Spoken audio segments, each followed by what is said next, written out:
Kia ora, you're listening to Ka Tū Maia, a podcast series for those who want to create a better future, featuring real stories from some of South Auckland's most innovative community change makers. Listen in as they share the highs and lows, the passion and the persistence, the mighty wins and the epic fails. It's a real and raw kōrero that will leave you inspired and equipped to take the next step in your purpose-driven journey. Ka Tū Maia, be brave. Well, tēnā tātou and welcome back. We are now here at episode number 3 of this amazing kōrero. Today we're talking about the topic of ka whati te tai, the ebbs and flows, and having painting a realistic picture of what it actually takes to outwork your vision of impact for your community, for your people, what it is that you have in your heart. And today we've got 2 more incredible kai kōrero here with us. We have Tara Moala, who does a lot of different things. She'll introduce herself soon, but representing the crew from Hubzero and Rakau Tautoko. And then we also have Keu Iorangi, the man himself, o Tarahard, and talking about the mahi that's been going on at the Manarewa Makerspace at Manurewa High School. So kia ora kōrero, it's awesome to have you both here today. Why don't we kick off with a couple of introductions and let you guys introduce yourselves and what it is you do. Well, we'll start with you, Tara. Kia ora. Kia ora. Katoa. I am Tara. I am the Managing Director of Rakau Tautoko, and have been for a few years now, around about 4, maybe even 5 years now. And I helped to set up Hubzero. When we first started, it was 3 years in the making. And when we hit it down in South Auckland, it was in 2020. So that's who I'm coming with today.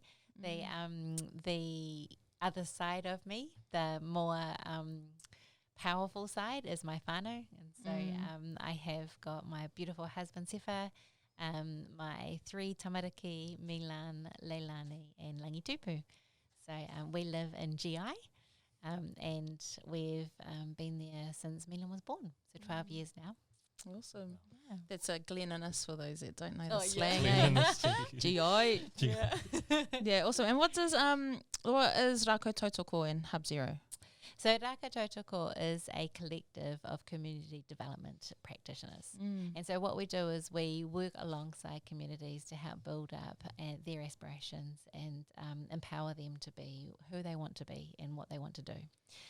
So that can change with community to community, to aspiration, and we have a lot of different types of projects that are happening. We have around about 13 to 15 practitioners active at any time, and so we're busy. Awesome. And one of our biggest projects at the moment is the Kai Collective, and so that was sparked from the COVID. So the very first COVID lockdown was when the Kai Collective came about, and the intertwining of the Kai Collective kind of taking over my life. Yeah. Kind of intertwines with the story of Hubzero. Yeah. So Hubzero is a project that we started off. It was in 2018, and it was to create build up more waste-based social enterprises. And I say was because, and that's why ebbs and flows is such an awesome thing to talk about for Hubzero, because it changed and grew so much since 2018. Yeah. Awesome. Looking forward to getting into it a bit more. Kia ora, How about you, Q? Over to you, brother. Kia ora. How are you going? Man, awesome to hear about a lot of your mahi, Tara. Pretty cool.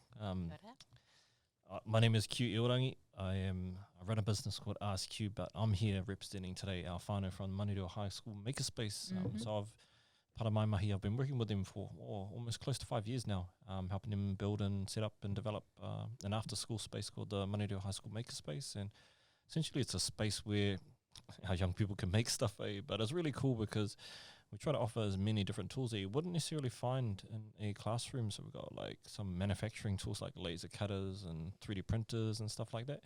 So it's really a great place for them to make stuff. But more than anything, I guess they're exploring their own interests, and really trying to understand, I guess, what could I do in the future. Yeah, so there's a lot about, a bit about the mahi I do. But brought up in Manukau, moved to Otara, Went to all local schools around here, went to OC, went to Clover Park, went to Red North, represent my primary school league, still ripping. But I'm dad, got a young girl. She's almost 3 now. And yeah, man, I think that's me. Yeah, it's all good. Is that all right? Intro? I don't know. That was pretty good. I was just thinking as you're talking how like good your voice sounds on a microphone. I don't know about that. Yeah. That's how you got your muscles, eh? No. Through those phone calls back in the 90s. Awesome. So the ebbs and flows, like talking about, like today we want to sort of unpack that, things like how good things just take time, how you need to, like you're saying, Tara, you can start at one point but things will change, challenges will come your way, failures will happen, all those kinds of things. So we want to really start unpacking that. But why don't you give, I think it might be good to just actually paint a little bit of a picture of how long it has taken you as an individual to get to the point where you are with your projects right now. Because I think we can all sit here and say that where we are right now did not happen overnight. No way. And people may look at what we're doing and think, oh, that's pretty cool. You know, either they're lucky or someone just handed that to them, or maybe I could do that like tomorrow as well if I wanted, but not actually seeing the full process and the full journey that we have to go through in order to build ourselves and build our own skill sets and stuff like that, but also to build the trust within communities and all that sort of stuff. Yeah. But keen to hear from you guys, like what is just a little bit more about your journey to get to where you are today and what you're doing, the mahi that you're doing. Yeah. Do you want to go first, Tara? Yeah, choice. Yeah, so I think it has to start with my parents. I think that's where it started. And so both my parents are in business, and they, when I was growing up, they were doing the milk run. And so they were anchor milk truckies. And then they moved on to create a business called Yard Art in Pukekohe. Oh, cool. And so the reason why I kind of like start there is because that's where I grew those values. And so my aspirations didn't start with creating a social enterprise. I was never going to be doing something that what I was doing today. I actually wanted to be a teacher. But that was fast dropped when I decided I didn't want to be with kids all the time. That's a stink dream. So I think that having parents and role models in your life is really, really important. And those are the people that I look up to, and even now I look up to them in different ways. So persistence, consistency, endurance, making sure that you're dedicated to the end, follow things through, even if even if the money isn't there, you still have your values that you hold on to. So that's definitely where I started. As I progressed on, I kind of grew my aspirations to be able to get to that next level with what I could see in the community was needed. And so going into youth work and then going into social work, that was my start because I could see that the community needed those things more and more. And then when I started to realise that actually the systems in place were the ones that were preventing us from getting to the next level, then I started wanting to work on that space, and that's why Tautoko was created. So we can change that. So I found that business was actually a faster leverage than trust. Wow. Yeah, wow. Yeah, so I could use and manipulate business easier and quicker than I could with a trust, and so I used that instead. Yeah. Wow. I'm totally the same. Yeah. Yeah, I feel a lot more confidence in that space too. I feel like, and you can make a lot more progress. Yeah. Yeah. And so then you got like, so Rakau Tautoko, did you say as a collective, right, of practitioners? Yeah. How do you get to a point where you can facilitate or bring together that many people? Yeah, you start with getting nervous a lot. So there's a lot of, when I get embarrassed, and it actually doesn't happen that very often anymore, but when I get embarrassed, I get completely pink. Yeah. And so in my 20s, I was pink a lot. So just because getting into those spaces all the time and doing things that really put you on edge or put me on edge, but I knew that if I wasn't going to step into those awkward situations and grow those things, those skills that I needed to be able to talk. I mean, I wouldn't have been able to do this 20 years ago. Yeah. Just so scary. So but you'd be all pink, eh? Yeah. Might be going pink now. No, not yet. No, Not you yet. sound professional, man. It's professional. Yeah. Yeah. So it's about really kind of like pushing to the edge more and more and more and learning those skills that I needed. And one of the biggest things that kind of pushed me over for Rakau Tautoko was friends coming to me and saying, I want to do what you're doing. Can I join you? Yeah. And the only answer to that was yes. Yeah. So I was like, yeah, cool. Okay, join me. Right, now how are we going to step up there? And it literally was 2 people. Yeah. And then it became 3, then 4, then 5. Then, Wow. Yeah, it became It's a so whole beautiful. And that's such a cool indicator too, I think, of that what you're doing is making an impact, is when people start coming to you. collective. And asking to be involved. Yeah. It's pretty awesome.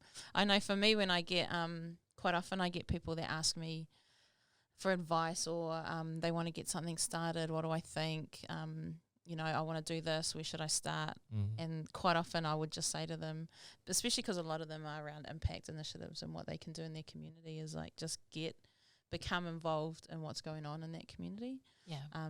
Quite often they'll come and they don't even know what else is going on around them, what else is happening within that scene, whether it's, say, homelessness or, for example, and they might see a problem like a homeless person on the road and feel the aroha for them and want to do something, but haven't put the effort into actually looking at what is going on in this community, what's going on with homelessness in Aotearoa, who are the people that are doing stuff in that.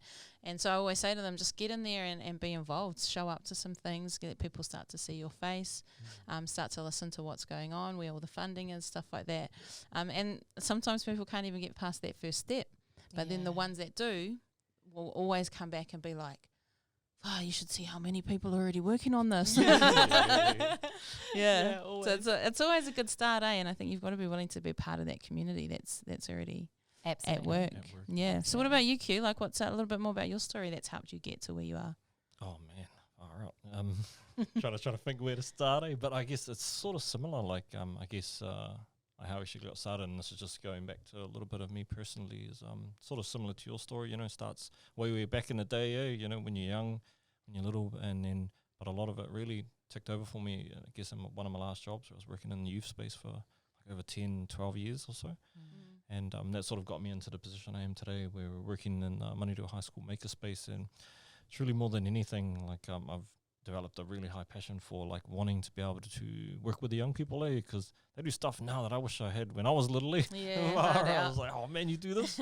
Man, I always say to them, man, you're so lucky. Are you talking about those TikTok moves? Oh,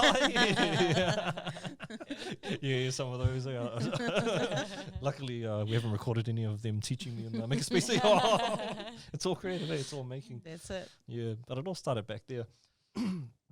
I guess like thinking about, things like good things and hard things definitely take time, eh? And I guess thinking about a lot of the youth work that is done, whether it's in our space or even other spaces as well, it's definitely not an overnight thing, and more than anything, it's character building, but then it goes deeper into more about culture and building that, and culture isn't built overnight, eh? And I guess one thing that we've really gone hard with in the Manurewa High School Makerspace from the get-go, and even tried to push it more over the last couple of years with COVID being hit home, but trying to keep everyone together, and that was through like a lot of the cultures and values that the school upholds just in general, across all of their kaupapa across it. And all of that just takes time, man, to be able to build up, because we're working hard to engage more of our young people, because it's after school space that we work in. Kids don't even have to turn up, man. They can just go home. They don't need to do this. But we believe anyway, and we stay true to the fact that we believe these are going to be skills that you're going to need in the future. But it's actually fun. You just come here and have fun, and learning just happens. So we really want to share that with all of our young people, so they don't need to turn up. But being able to, really instill that culture and help them understand what our space is about has really, really helped us get to that place that we think is good for them. And I mean, they're going to tell us if that's where they actually want to be anyway. But for us, we definitely do believe that, it takes a lot of time to sort of build that type of culture and mindset, especially with our young people. In that space, 10 to 12 years, you're talking about. I know Jerome in episode 2 was saying that it took him 15 years from the time he knew what he wanted to do to actually stepping out and doing it. Yeah. And that was more about him building his confidence, but also minimizing the risk to him and his family, so that he was in a position that he could do it without jeopardizing too much of what's going on. So I guess, like, after understanding that, I think one of the things that we hear all the time from people like yourselves that are out there doing it is that failure is just going to be a part of the journey. Oh yeah. It's not just it's not going to be a smooth ride. You might have a cool idea and a great heart. That's right. But you are going to encounter some challenges, and you're going to do some things wrong and make some bad decisions, or things are just going to happen and they're not going to work out. So I thought for a minute, let's just unpack what that's like. Failure being a part of the journey. What has that been like for you guys? I mean, how many failures should I tell you about? No. That's the real embarrassing ones. Yeah. Oh man, like it's all learning, more than anything. So as long as you can, I guess, come to understand and just keep that in mind, as you're thinking through all your failures, you should be good. I mean, in order for you to move faster, it's better to, like they always say, what is it? That failure. Fail fast. Fail fast. Fail forward. Yeah, like something like that. It's I can't even remember it. So I definitely keep true to that. But in everything, as you go to build something, especially if it's new and uncharted territory, you don't know what's around the corner. Don't even know what's coming up. So, embracing failure is going to be the key to be able to navigate through that. And if we want to go deeper, like our ancestors came across those oceans, man. Yeah, they had a bit of knowledge, but did they know how far they were going? Did they actually know where they were going? And I imagine that they would have had so many different failures, So keeping true to that, like it's a tested and tried true, like kaupapa that we can hold on to really push through hard problems that we're trying to solve within our communities, for our whānau.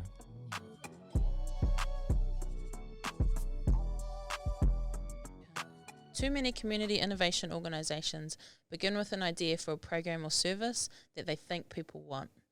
Then they spend months, sometimes years, perfecting that product or service without ever showing it to the community that they impact. When they fail to get the community on board with their program, it's often because they never spoke to their community to find out whether or not it was something that they wanted. When people don't show up or show their indifference, it means they don't care about the idea. There's a way you can test your vision, not just before you introduce it to your community, but continuously throughout your journey. There's a book called Lean Startup by a guy, Eric Ries, that shares the process that startup owners take to develop a new product. And it's pretty much the same process for those of us doing innovation in a community setting. The first question is not, can the service be built? But instead, should the service be built? Once you've answered that, we then run a series of experiments, small test versions of our bigger idea. If it's successful, you take what you've learnt from it and try another test, get another partner, bring on another volunteer, etc., and eventually start to build your real idea, your real product or service. See, the key activity of a community innovator is to turn ideas into programs, services and products, measure how our community responds, and then learn whether to pivot or persevere. Yeah, I was just thinking when you were talking about the risk, and so like whenever we do anything, any decision that we make, we always have to think about the risk. And so there's a risk, there's a high risk or a low risk for doing different things. If we always choose the low risk option, we're not going to grow as fast. And sometimes we have to choose that high risk option. And when we choose that, sometimes that's a fail, and sometimes that means that we halt, or we pause, or we sometimes go backwards. It's even the hardest ones when you have to go backwards. But every single time that we've had a fail, and we've had some really good ones, then we've grown and we've learnt and we've developed. In Hubzero, we had the first year we had no home. And we knew we needed a home. So we bounced around different things. We ran workshops and projects in different spaces, community spaces and council halls and things like that. And then we realised, okay, if we're going to get to the next level, we need a space. We got a space in Pamua. And we signed a lease that was for 2 years. We only had money for 1 year, but that was a risk to take. And so we thought, it'll be fine. We'll be able to get it to the next point. after 6 months, the roundabout that was in front of the Hubzero decided that council, whoever, Auckland Transport, decided to demolish it and put in a traffic lights. Yeah. And that was going to take 3 years. Oh. And so we became a construction site. Oh. So you couldn't, like, it couldn't be worse. Yeah. Like and it was completely outside of our control. There was heaps of different, complications with people being able to access our site and all these different things. And immediately our site became a fail. So we couldn't do anything about that, but we could pivot. Yeah. And that was the most important thing that we could do. So we could have just closed down and we could have gone, oh, well, fail. You just not do that project anymore. We're just going to go on to another project. But we didn't. So what we did was we worked in collaboration with All Heart, and we came to South Auckland, came to Manukau and Cavendish Drive. Yay! And and set ourselves up in a collaboration so that we could lower the risk and therefore hopefully raise the chances of success. Yeah, that's so onto it. Yeah, so that was at the unfortunately, it was the beginning of 2020. Yeah. So at the time of signing that lease, we didn't know that COVID was hitting in March. Yeah. So Well, we were a bit, I think at that stage as a country, I think we were a bit naive to it, because it was already around. I remember January 2020, and we were in Aussie, and it was just coming into Australia, and people were starting to be frantic, but we were still like, it'll be fine, it'll never come to us. Oh, we were so naive. Yeah. But we'll talk a little bit more soon, I think, about COVID as a instance and what it's like managing through that. But I think this whole kaupapa about failing but then pivoting, like how do you personally, how do you manage a failure? How do you manage it, both practically but also like in your emotions and your thinking and stuff like that? Yeah, I think that I'd like to talk also about my journey of how I manage it now. Yeah, awesome. So when I was younger, managing fail was quite a thing that I would hide away from, and I'd shy, and I'd put a cover on and say, oh no, it wasn't really a fail. Like it was just, this thing that happened, and I'd, disassociate myself from the fail. Yeah. But then I started to realize that I wasn't actually growing in those times, and so that meant that that I needed to figure out a different way. And like I said, mentors, really amazing because mentors that over time have helped me to grow. Yeah. And so at different times, mentors have helped me to learn to understand and accept fails. Yeah. And so now, instead of kind of going, oh, shame, embarrassment, I don't want to talk about it anymore, I hope nobody brings it up that I did a massive fail. Now I think, what can I learn from that? What can I make sure I don't do again? What can I? What was it that caused that, and how much of it was out of my control? Yeah, and how much of it was completely my fault? Yeah, totally. Just being honest too. Yeah. And then learning from there. So it's been a journey for me from shying away from fails to now really kind of embracing them. And I said earlier, that if we shy away from fails, then we learn late. And if we lean into fails, then we're going to learn more. So that's always something to hold on to as well. Yeah, and it all comes with time and experience, being able to because it's that journey of self-discovery as well as part of it. You find out more about yourself as you get harder and deeper into stuff, and then you really find can I take more of it? Yeah. Do I really want to be more honest than I already am? Totally. With it? So it's super, super crazy. But completely agree with that how you come about and how you manage it all. Crazy, man. And you do get, as you get older and more experienced in failing, I think it becomes less intimidating or potentially embarrassing, and it just becomes a part of the journey and an expected part. And I find now it's more like my appetite for failure, like how much failure do I feel like going through right now? Yeah. Am I I could say yes to all these different things, and maybe half of them are going to be successful, and that's sweet as with me.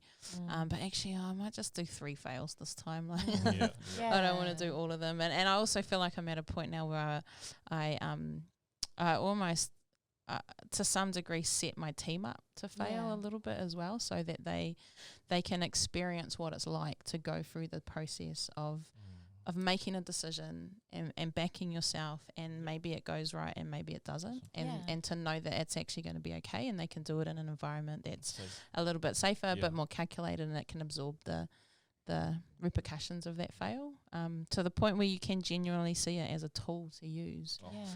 And the most important, most valuable learning part of the journey. I love that. And so then you mentioned earlier a pivoting through that failure. I just thought we'd unpack that a little bit more. Like, what do you mean by pivoting, and how useful is that in this journey? Okay, so the way that I use the pivot is it's actually a part of reflection. So it's a part of a time to really pause, step back, reflect, think about what went wrong, and think about where we want to go to next.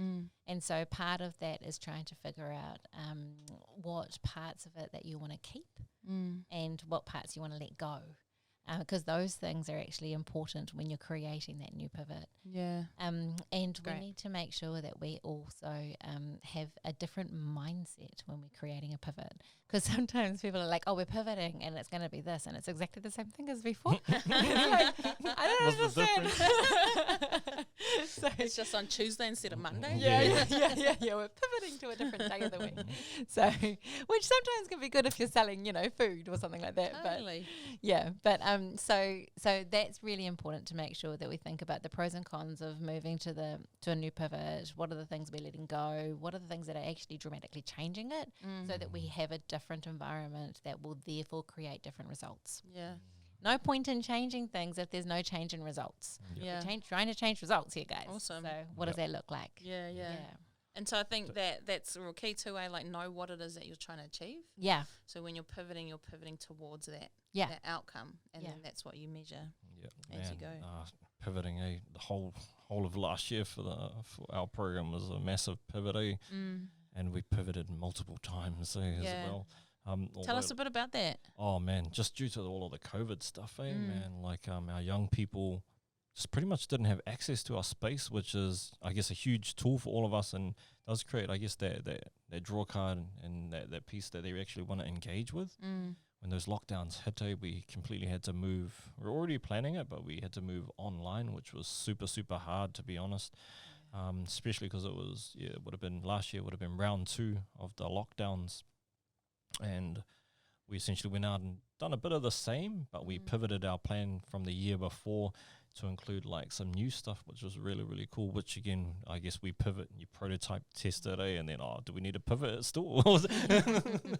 But we managed to create some really, really cool online programs that sort of explored, I guess, the idea of the metaverse, the big buzzword at the moment. Everyone's jamming on with it.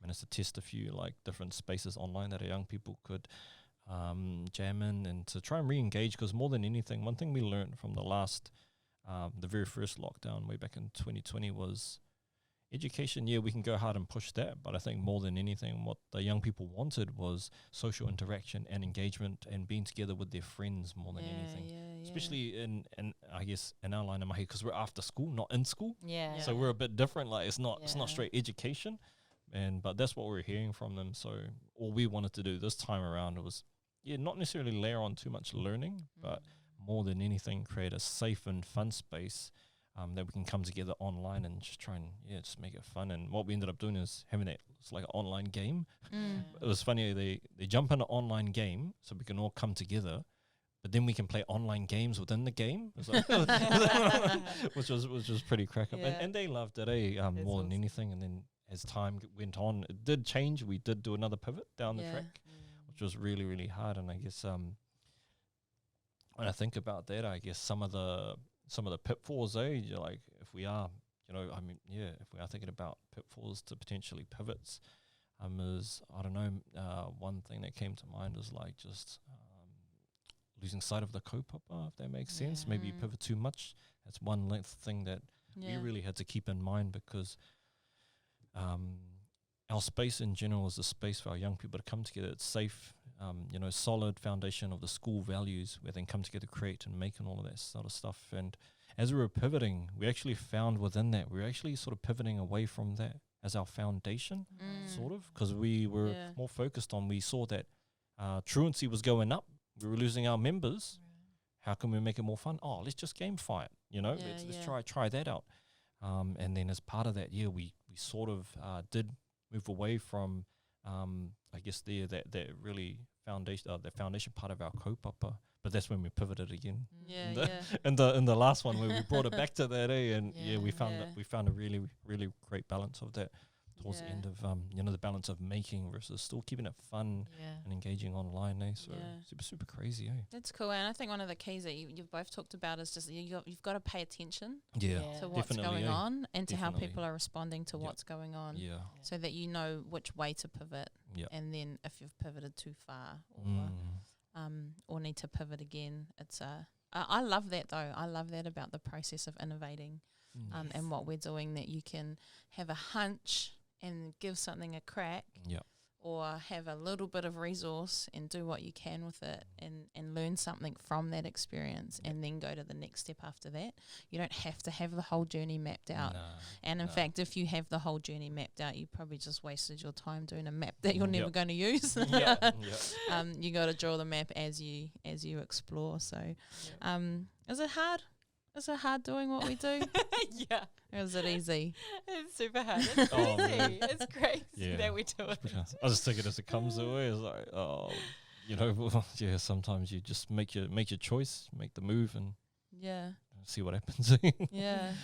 Like what would you say you'd need to expect if you wanted to go all in on a kaupapa that impacts our people? What would it take from you as an individual to actually do that? I think the biggest thing for me that I don't think I really realised before is the sacrifice that our families give. I think that's probably one of the biggest things that, so I was able to go to all the school, you know how you get the notices and it's like, I don't know, athletics day or whatever, cooking day or whatever's going on at school. I don't get to go to those things anymore. You know, like those beforehand I would have been one of those parents. And now I have to choose. Each term I choose one of those things that I have to take time off to go and make sure I go to. So the sacrifice that my kids have for us to succeed as a family is big. It's big, and I remember doing it when I was a kid. You know, I understood and accepted, but as you know, as kids sometimes you don't understand either, so it's kind of hard. So so that's probably the biggest thing that I think that and it's the hardest as well. Definitely. Shout out to all the whānau that support innovators. What about you, Keu? Is it hard work? Yeah, man. Yep. It's all hard Keu work. always comes in here for a cry. It's hard work, but it's the thing is, like, if you really love it, you're gonna keep pushing. You're gonna keep failing. You're gonna keep picking yourself back up. You're gonna keep exploring and trying new things, because in the end, it's about the journey or the kaupapa that you've chosen for yourself and the people that you're trying to help. So totally. Yeah, it's hard, but that all sort of melts away as you get closer to where you actually want to be. Totally. I mean, I think it's incredibly hard doing what we do when you don't have a lot of resources to back you or resources that are going to last very long. When you're still learning as you're doing it, when maybe you don't have a lot of role models to look up to or people that have done it before you to follow. It's really challenging, I think, with the amount of barriers that we as people in general have to face, that South Aucklanders have to face. I think for me, understanding that sometimes I'm going to burn myself out. And as negative as a connotation that is, and people are like, don't do that. I think I've also come to terms and peace with the fact that you have to go to those levels sometimes of pushing yourself and stretching yourself and doing whatever it takes to make it happen. In some seasons, but then I guess the learning is, how do you then manage that? How do you manage that level of stress or that level of exertion so that you don't fully break yourself. Yeah. But you also have to be able to have that work ethic to do what you need to do. It's a balancing act, I find anyway, and it's something that I'm still learning. About your mental health and your physical health, and being able to make sure there are still other priorities in your life, and that it's not always your whānau that sacrifices it. Absolutely. And so painting, I think, a realistic picture of what it does take. It's definitely not an easy walk. It's not an easy journey, You've got to, takes your blood, sweat and tears. And you have to make sure that it's the right time for you. You know, so it might be that you have to wait for a year or two. Like, one of my things was I wasn't going to start anything until my last kid was off breastfeeding, just because that was my thing. You know? Nice. And so I had to wait till then, at least. Thought about it all the time. But it's kind of like a pendulum, like it's like swings one way and then it swings the other way, and it's kind of like that work hard, play hard kind of thing. Like it's like make sure you take that 100%, real good holiday. We do that all the time. I tell people all the time, if you want to be a part of what we do, you have to be willing to work hard, but we also play hard. And I think that whole kaupapa for this episode, the ebbs and flows of the tide, but of also what we're doing here, that it's not just a straightforward journey. No way. Times of high pressure, but times of high excitement, and times of low pressure, and also times of oh, this sucks. No. I think so. I think you said something earlier, Tara, about sometimes you just have to do the things you don't want to do. You just have to suck it up, get in there and do it. Absolutely. And get it done. I learned how to back a trailer. I learned how to drive a trailer to start with. and then did you learn about HR? A little bit of IT in there as well. Hey, Keu loves HR. I love HR.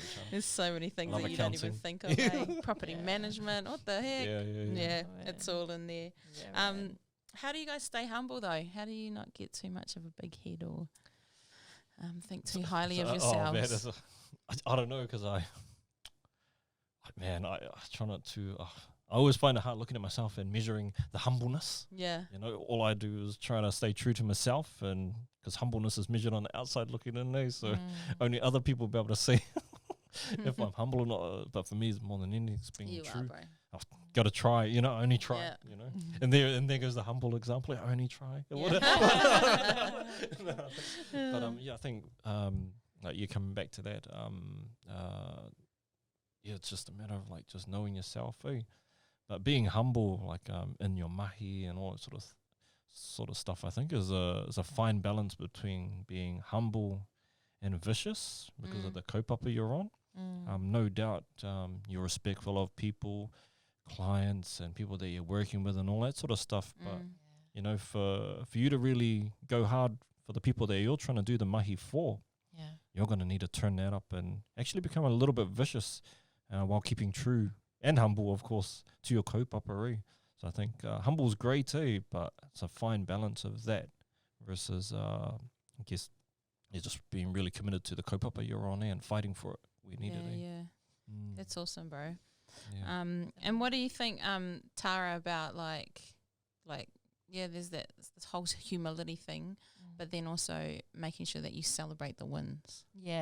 That is incredibly important. It's so important to be able to do that. And we often will go from goal to goal to goal, and we'll go, okay, cool, we've achieved that. We've got to get to the next one as soon as possible. But it is actually important to celebrate those wins and just really, really be thankful for each one. And I suppose that kind of talks into that humbleness as well. Being thankful about where we're at and then going, oh, cool, man, that's awesome that we got there.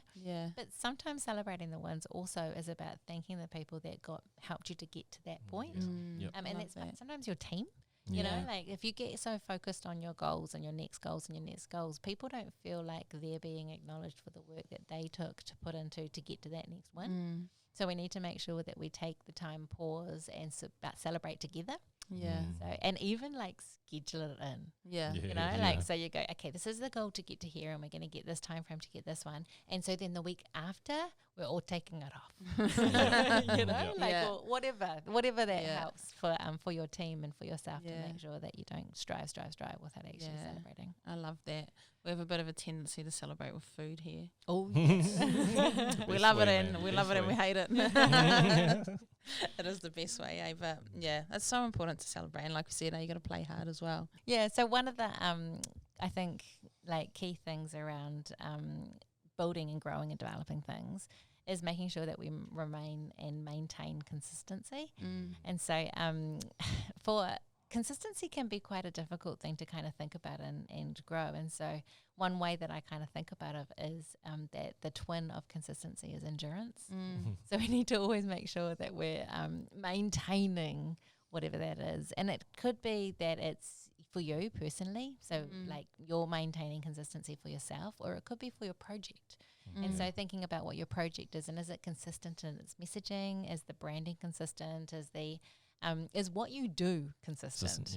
And that's really important. And that can be really difficult to do. And so that's where the twin of endurance has to hold it the hand and go, just keep going.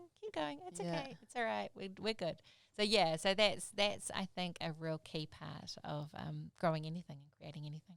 Totally, It's like I think one of you guys might have said earlier about just turning up. Continuing to turn up, continuing to be present. Not just turning up as an empty shell, but a present, someone that's present, and then actually continuing to execute on what you said you would do, and continuing to like keep your promises, whether that's to your funders or to your community or to your whānau. This consistency plays out in lots of different ways, and then even for us, like we do lots of different things here, but we use content marketing as our kind of key marketing and communication tool, along with a lot of e-commerce stuff that we do. And in both of those, the main simple rule is consistency. Consistency is what will build that, I guess, not just following, but the efficiency, I suppose, of the message that you have to get across. And as soon as you stop being consistent on something like social media, then your credibility, or I guess the attention that people are giving what you have to, what you're sharing, it just goes just like that. Then it's a lot of work to put it back up. So we talk quite a lot about just consistency, keep things consistent. And that will help get you through. Sometimes the breakthrough that you're looking for is just going to take one more turn, one more go at showing up, one more go at posting that post you want to post, or one more go at asking for funding. Like, don't give up until you get what you need. So consistency is definitely a big thing. It really helps us too in our after school space. Like we're big on relationship development and all of that sort of stuff, and being consistent in messaging, like, you know, sort of in your comms stuff, but also too in the help that you actually offer, and just being real and consistent with that really helps solidify your relationship with those people. And I guess that's the same when you're working with customers and stuff like that outside of that space, but definitely consistency in so many different aspects. So it's winner. Awesome fun. I really, really enjoyed that conversation. I think I love talking about the realities behind things. I think I'm more of a realist than sometimes people like. But I feel like I love backing people to know what their dream is and have a vision and then back it. But I also like them to understand that, man, it's a tough journey, but it is worth it. It pays off in so many ways. So much satisfaction and purpose to your life. So thank you to both of you for being here today, for turning up, for being present, for bringing your whakaaro and sharing the amazing mahi that you do. So just to wrap up, why don't you just give one awesome piece of advice to someone out there that's thinking, man, I wanna chase my vision and make it a reality. What would you have to say to them? I listen to this podcast again because there's heaps of gems in it. No. But honestly, like there's a lot of stuff that was mentioned in this chat that really like has been tried and tested, I think, with a lot of entrepreneurs. Myself, I come from a background where I didn't go to school for business. I dropped out of school, and I've had to fail fast to really get my business going. I've been going like for be my 5th birthday this year. So definitely, like I think the tried and tested things that I've spoken in here can really, really help. And man, just fail fast, go hard, believe in what you're doing, and just especially have fun too. Awesome, bro. I would say don't let things get you down. Like with COVID, our biggest pivot was that we leaned so heavily into All Heart that we asked them to take the lead of it. And so for Hubzero, and so All Heart took over that lead for that year, and now they're leading it, and they've gone from 1 FTE when we started to 6 FTEs now. Awesome. And they're based up in Kaikohe now. They're all the way down to Wellington. You know, like the success doesn't come overnight, and that's now, I think that's 5 years deep. Wow. You know, like so so it's amazing. It's amazing that what you can do is just don't give up. Keep going. Don't let those things get you down. And especially with COVID, there's just, it feels like there's more things out there that will hold us back, but just keep going. It'll be good. I love that. Keep going, whānau. All right, that's us for this episode. We've got one more coming up. Titiro ki mua, look beyond. So we'll see you on the next one. Ka kite. Ciao, ciao. Ngā mihi nui, thanks for listening. We hope you enjoyed that episode. Ka Tū Maia was proudly brought to you by Foundation North. To enhance lives, Foundation North provides funding and support to initiatives large and small to respond to their communities now and for generations to come. Check them out on Facebook, Instagram, or www.foundationnorth.org.nz.